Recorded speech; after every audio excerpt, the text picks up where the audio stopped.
Katakan orang bertobat dengan sholawat itu lebih cepat daripada istighfar. Kalau istighfar harus nangis, harus menyesal, harus kapok. Tapi kalau sholawat, kita mau khusyuk atau tidak khusyuk diterima. Kita punya sholawat oleh Allah Subhanahu wa Ta'ala.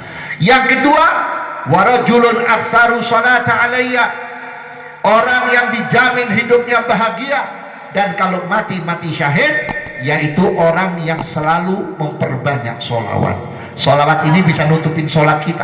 Kalau sholat kita belang-belentong atau sholat kita masih ada yang kurang, nanti ditutup dengan sholawat kita. Puasa juga begitu, zakat juga begitu, ibadah haji juga begitu, amal-amal kita juga begitu. Bahkan sholawat bisa menutup aib kita. Insya Allah, walaupun kita banyak salah di belakang manusia, tapi kalau kita banyak sholawat ditutup sehingga manusia tidak tahu kalau kita banyak salah, saudara-saudara.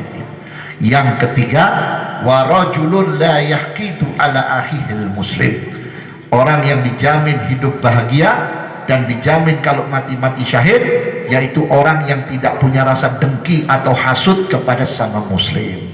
Ini hati-hati saudara-saudara hadirin.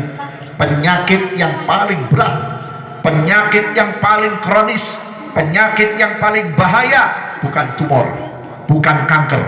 Seandainya kata ada orang meninggal dunia kena tumor, kena kanker, dia sabar, dia bisa mati husnul khotimah.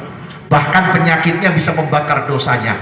Tapi kalau ada yang meninggal dunia, na'udzubillah, meninggalkan penyakit hasud, dengki kepada saudaranya, orang tersebut sudah tidak lagi punya amal. Kenapa? Karena penyakit hasud itu bisa membakar amal kita. Saudara-saudara hadirin, iblis laknatullah tadinya beribadah kepada Allah luar biasa, 80.000 tahun sujud kepada Allah Ta'ala, dan malaikat pun ngajinya sama iblis, saking alimnya. Tapi kenapa dilaknat oleh Allah Subhanahu wa Ta'ala? Karena dua. Satu, sombong kepada Nabi Adam, merasa dirinya diciptakan oleh Allah dari api, Adam dari tanah, lalu tidak mau hormat kepada Nabi Allah Adam walaupun itu perintah Allah. Yang kedua, hasud kepada Nabi Muhammad SAW, iri dengan Nabi Muhammad. Kenapa? Nabi Muhammad orang yang belum ada, tapi namanya sudah ditulis di pintu surga. Bahkan setiap Allah berbicara atau berbincang-bincang dengan para malaikatnya, diakhiri dengan kalimat sallallahu ala Muhammad.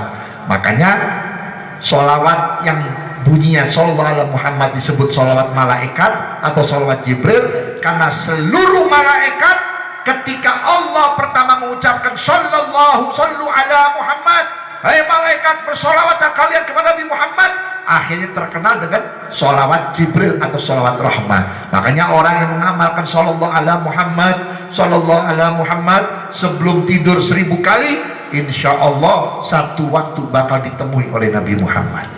Dan kalau dia meninggal dunia malam itu, sebelum malaikat Israel masuk ke kamar kita, yang pertama masuk ke kamar kita adalah Nabi Muhammad SAW. Kalau Nabi Muhammad yang masuk kamar kita, insya Allah kita nggak bakal merasa kesakitan. Kenapa?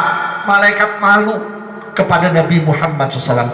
Dan nanti yang paling penting, Nabi akan datang ke kuburan kita sebelum munkar wa nakir masuk untuk menanyakan kepada kita. Paling sedikit sallallahu alaihi Muhammad, bib kepanjangan, bib lama, karena antum belum ngelakuin. Tapi kalau sudah ngelakuin cuma 17 menit, ya 17 menit sudah sallallahu alaihi Muhammad.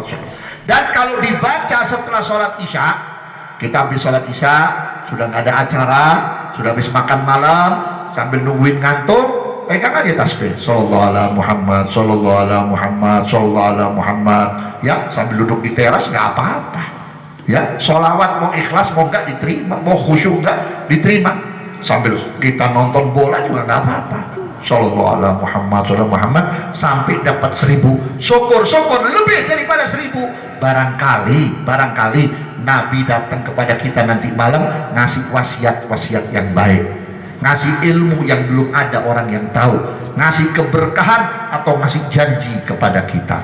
Saudara-saudara hadirin yang saya hormati, maka disitulah setan iri kepada Nabi Muhammad SAW. Begitu Nabi Muhammad sudah ada, sudah jadi Rasul, untuk membuktikan, Allah perintahkan kepada Nabi Muhammad, ya Rasulullah, coba kamu temuin setan. Kemudian tanyakan kepada setan, ya setan, ya iblis, man a'da'uka, hei setan, hei iblis, siapa sih musuhmu yang paling kau benci? Ternyata iblis ngaku, anta ya Muhammad, musuhku yang paling aku benci engkau ya Muhammad.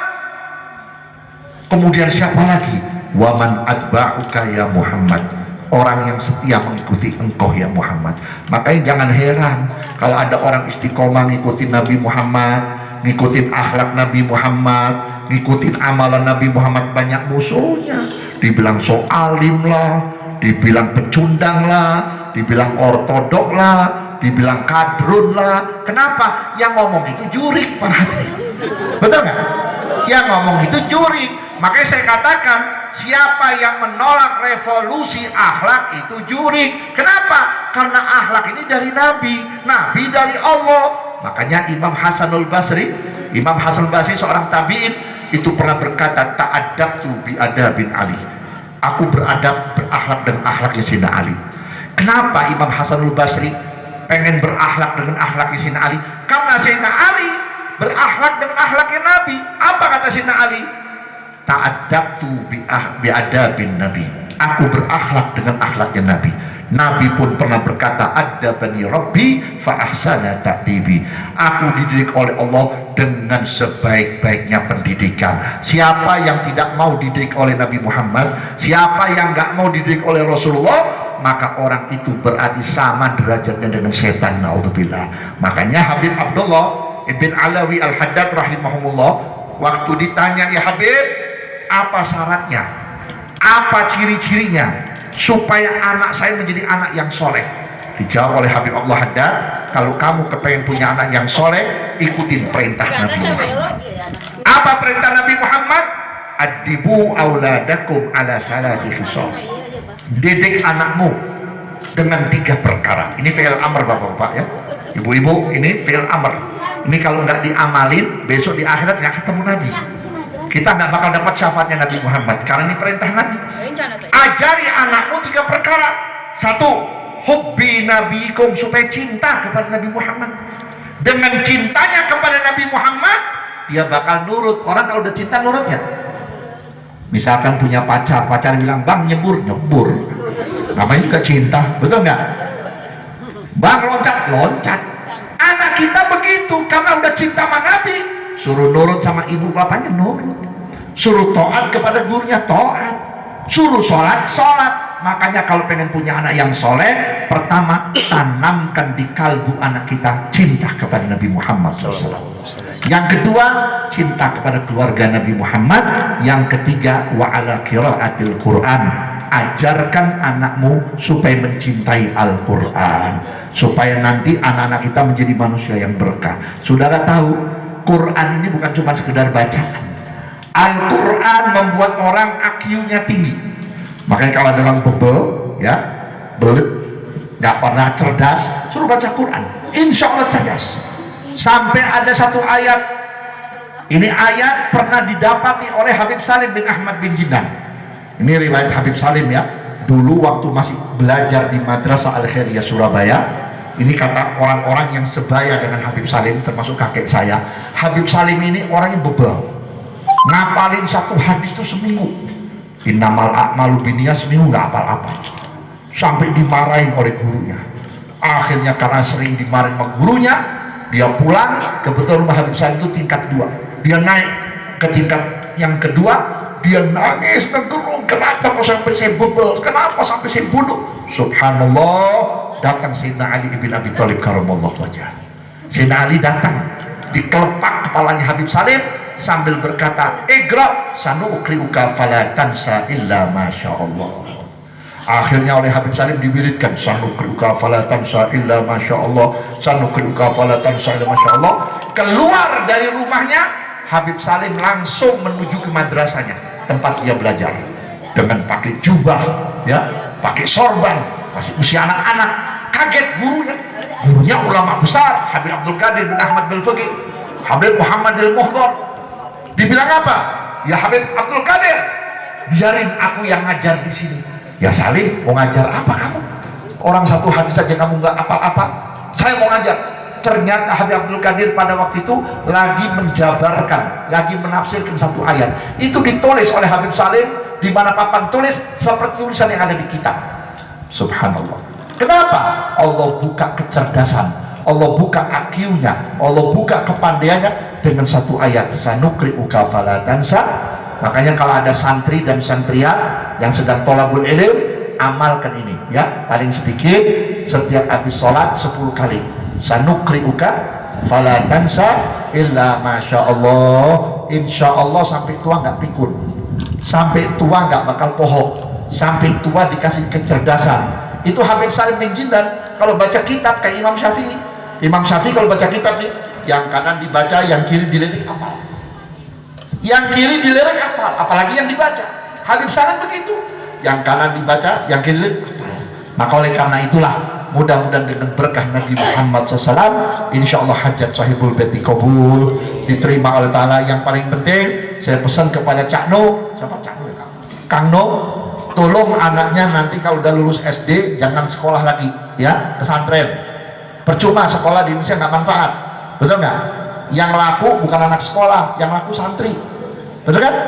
Presiden tahlilan yang dipanggil bukan anak SMA, santri suruh maca Yasin, betul nggak? Nggak ada yang namanya santri nyari duit sampai jadi badut-badutan di jalan, nggak ada, betul nggak? Alhamdulillah santri keluar dari pesantren dapat ridho guru, alhamdulillah baru keluar dari pesantren ada yang undang tahlil, lumayan tak besek tak. Mana nggak? Menang amplop, menang besek. Begitu dibuka 200. Coba anak muda cari duit sehari 200.000, setengah modal. Betul kan? Ya kan? Alhamdulillah. Lama-lama dikenal orang, suruh mimpin maulid, naiklah gitu amplopnya tuh. Lama suruh ceramah, gedean duit. Betul nggak? Alhamdulillah bulan maulid 2 bulan sampai ke bulan Rajab. Bulan Rajab sampai akhir Sya'ban Ramadan, ngimamin traweh, menang deui rezeki, betul kan? Syawal diminta jadi khotib Idul Fitri. Habis Idul Fitri halal bihalal, belum lagi tamunya jamaahnya datang bawa rantang isinya ketupat, bawa amplop, bawa dodol, bawa peyek, macam-macam, betul nggak? Berkah ya kan? Nanti terus sampai bulan Dzulhijjah banyak orang mau walimatus safar, mau selamatan haji, sampai Dzulhijjah musim nikahan, muslim khitanan. Nanti ketemu lagi bulan Muharram, santunan anak yatim, memperingati 1 Muharram. Pas bulan Sopar, sepi. Karena bulan Sopar kata orang Bogor bulan apes, jangan bikin acara, betul kan? Anak santri nggak goblok, masuk kamar baca talqin, ya fulan bin fulan, diijabah 5 menit pengumuman. Innalillahi wa inna ilaihi rajiun, telah meninggal dunia fulan. Alhamdulillah, order 7 hari. Order 7 hari. Di sini kok tahlil bro? Bah, iya sekali tahlil berapa duit? Wah kalau yang mati korek saya nggak tahu, saya nggak jamin, betul nggak? Seminggu begitu mau 5 hari, ya Allah nih kalau habis nggak ada yang mati tekorde orang baca talqin lagi, ya fulan innalillahi wa inna ilaihi rajiun.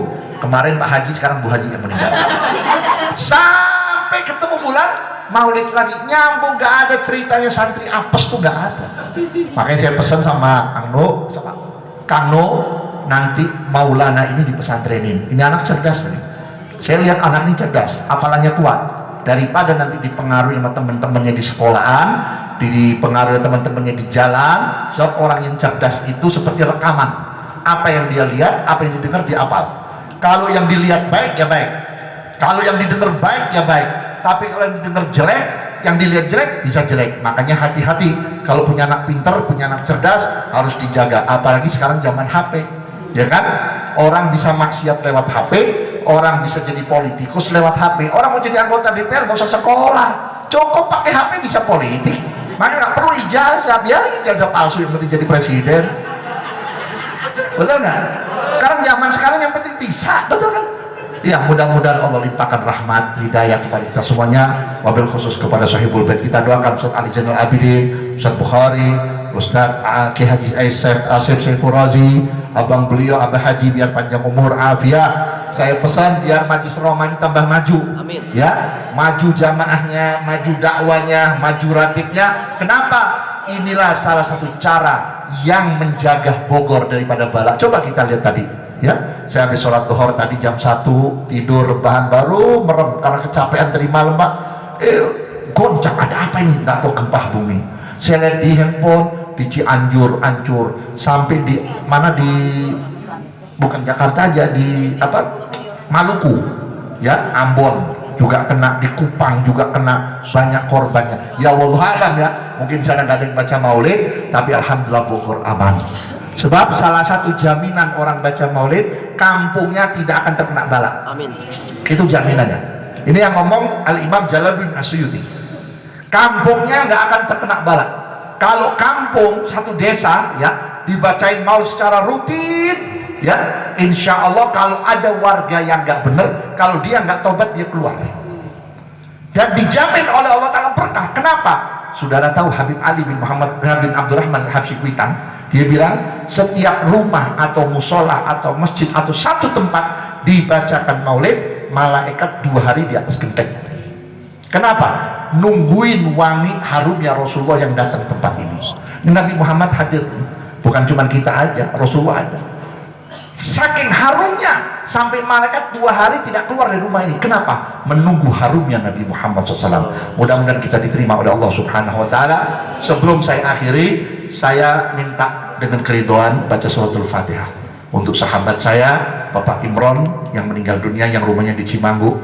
Ya mudah-mudahan Allah berikan husnul khatimah. Dia orang baik, dia orang sosial, dia orang yang selalu membantu kepada kepentingan pesantren, kepentingan musolah dan masjid, dan orangnya punya kemampuan tapi tidak pernah menjual kemampuannya. Kita doakan mudah-mudahan diterima oleh Allah Ta'ala, dan Allah jadikan kuburannya sebagai raudhah, sebagai kebun-kebunan syurga. Bibarakatil Fatihah, karamatil Fatihah, wa mu'jizatil Fatihah, bibarakatil ratib Habib Abdullah Idrus, bibarakatil Maulid Simtu Duror Al-Fatihah. A'udzubillahi minasyaitonir rajim. Bismillahirrahmanirrahim.